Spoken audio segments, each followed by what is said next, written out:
नमस्कार। मैं अनिल गुप्ता, राजकीय महाविद्यालय अजमेर के भौतिक विभाग से। आज हम थर्ड ईयर फिजिक्स फर्स्ट के जो सेकंड चैप्टर है श्रोडिंगर इक्वेशन, उसका अध्ययन प्रारंभ करते हैं। कल हमने वेव पैकेट का एक बहुत संक्षेप में कहना चाहिए एक एलिमेंट्री आइडिया मैंने प्रस्तुत किया था। जो कुछ बातें अब तक हो गई है उनको संक्षेप में दोहराना बहुत ज़रूरी है, जिससे कि हम इस विषय को समझ सकें। हम क्वांटम मैकेनिक्स जब प्रारंभ किए तो हमें ध्यान आते हैं Planck radiations law, black body radiation spectrum और उनकी problem. Successful explanation of black body spectrum, photo electric effect, Compton scattering, etc., have very firmly established the particle nature of electromagnetic radiation. At the same time, to explain the picture like interference, diffraction, etc., we have to describe electromagnetic radiation as wave. Even in Compton scattering experiment, we measure wavelength of X-ray by Bragg spectrometer and interpret the results by wave theory of diffraction. At the same time, to explain the picture, employ particle nature. Thus, it is evident that the photon possesses dual nature and the relation is E is equals to h nu and P is equals to h by lambda. For photon, clearly shows that electromagnetic radiation have a dual nature. The energy and momentum P are the characteristic parameter of a particle, while frequency and wavelength are associated with the wave and they are supposed to be considered the characteristic parameter of a wave. Hence, both the particle and wave nature of electromagnetic radiations are inseparable. Please keep in mind, both the particle and wave nature of electromagnetic radiations are inseparable. However, for large wavelength, the momentum is small, hence wave nature will dominate.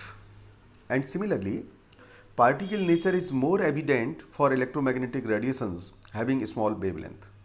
So, it is not possible to see their both nature simultaneously. These two pictures are like two sides of a single coin. At one time, one can see only one character. When electromagnetic radiation exchange energy with matter, with maybe cavity wall or electrons, the exchange is to be described by interaction of photons with the matter. On the other hand, when the motion immense of electromagnetic radiations is to be described in space, then we are consider the propagation of wave. For example, in Compton spectrum experiment,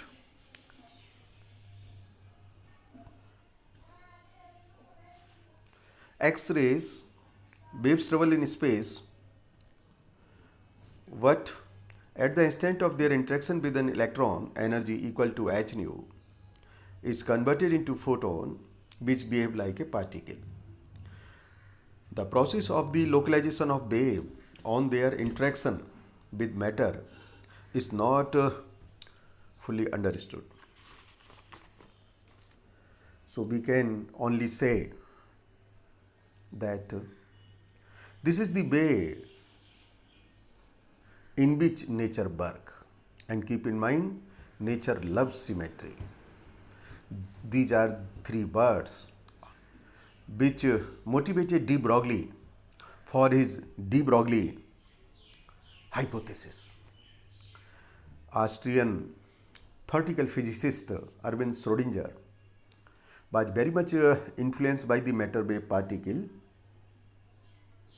given by the de Broglie. Once he was giving a lecture on matter wave. After the lecture, Debye remarked, "You must be familiar with the contribution of Debye. Particularly, you have read it in your second unit, specific heat of solid in solid state physics after Einstein model, and the demerits of Einstein model was rectified by Debye." So Debye remark, if matter is a wave, then there should also be a matter wave equation. Debye promptly forget about it. But Schrodinger remember, and Schrodinger proceed to discover the wave equation for matter wave. This equation is named after his, and Schrodinger was awarded a Nobel Prize in 1933 for his contribution for the discovery of new fertile form of atomic theory. What is the reason? Classical mechanics, which deal with Newton laws of motion, is given by differential equation.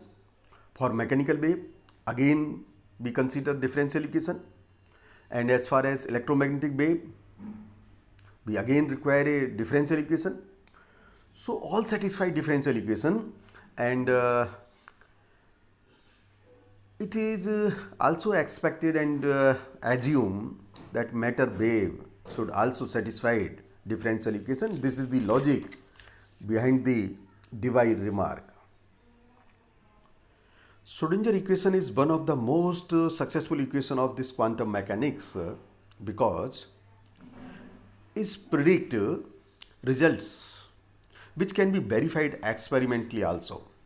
Now, consider some ideas of how he visualized the particular form of his equation.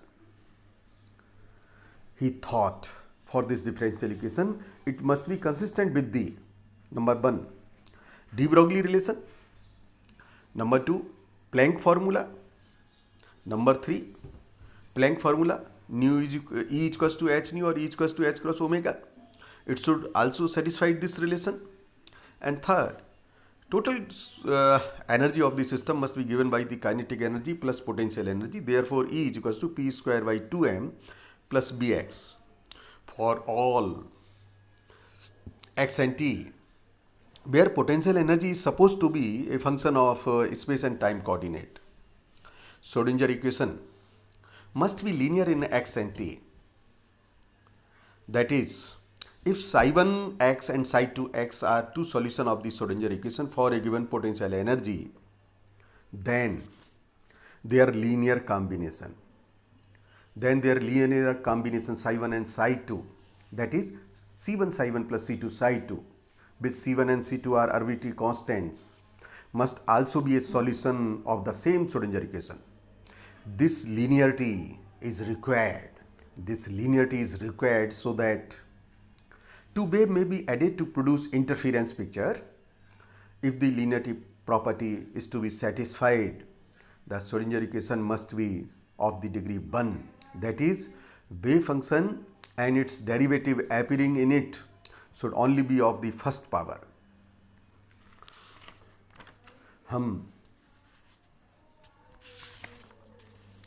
Now, working under the above constraint, Schrodinger realized that he would be required to postulate a new differential equation, now which is known as time dependent Schrodinger equation, along with some more postulates. After that, scientist Max Born introduced another postulate to give a physical meaning of the wave function. What is the physical significance of this wave function? It is given by the Max Born. So thus a new mechanics called quantum mechanics was born. This mechanics is also known as the wave mechanics to differentiate it from matrix mechanics developed by Heisenberg. This matrix mechanics does not employ the concept of matter wave. As a matter of fact, scientist Heisenberg was deadly against with the concept of matter wave, When the Schrodinger gave his equation for matter wave along with some results which agreed with experimental data also, and when he shows his results to Heisenberg, Heisenberg commented, "It is very good to be true." Later on, scientist PM Dirac shows that the wave and matrix elements are equivalent, and Dirac discovered equation remain valid even at the relativistic limit.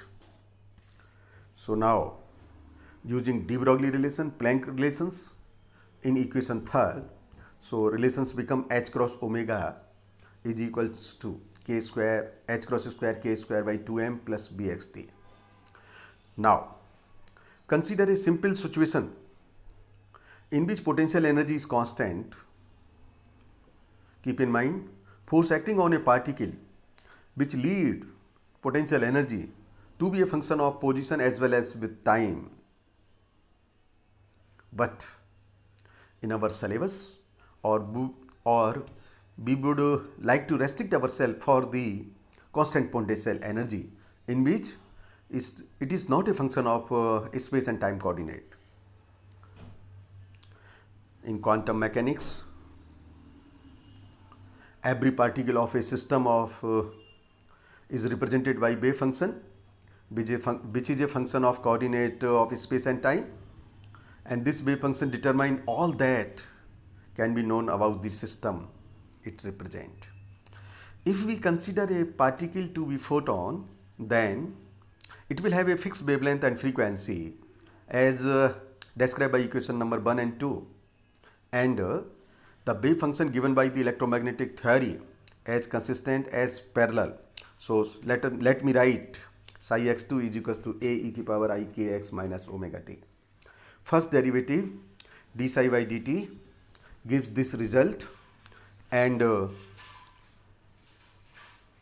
in the second derivative d2 psi by dx square give the result k square is equals to minus 1 upon psi d2 psi by dx square. So substituting these two results in equation 4 for the omega and for k square, the result comes out to I h cross d dt of psi is equals to minus h cross square by 2m d2 psi by dx square plus b psi.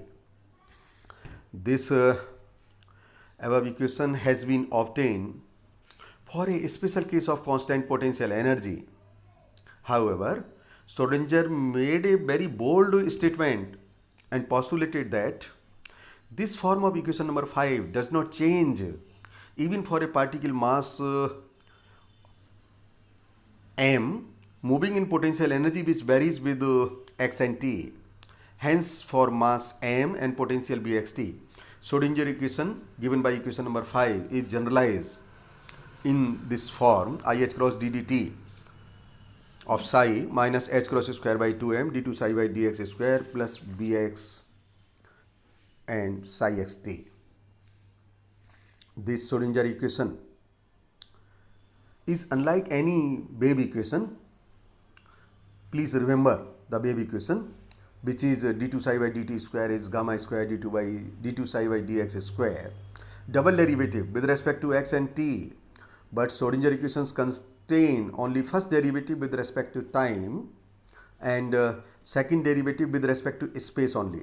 Hence, time and space coordinates are not treated on the same footing in this equation number 6.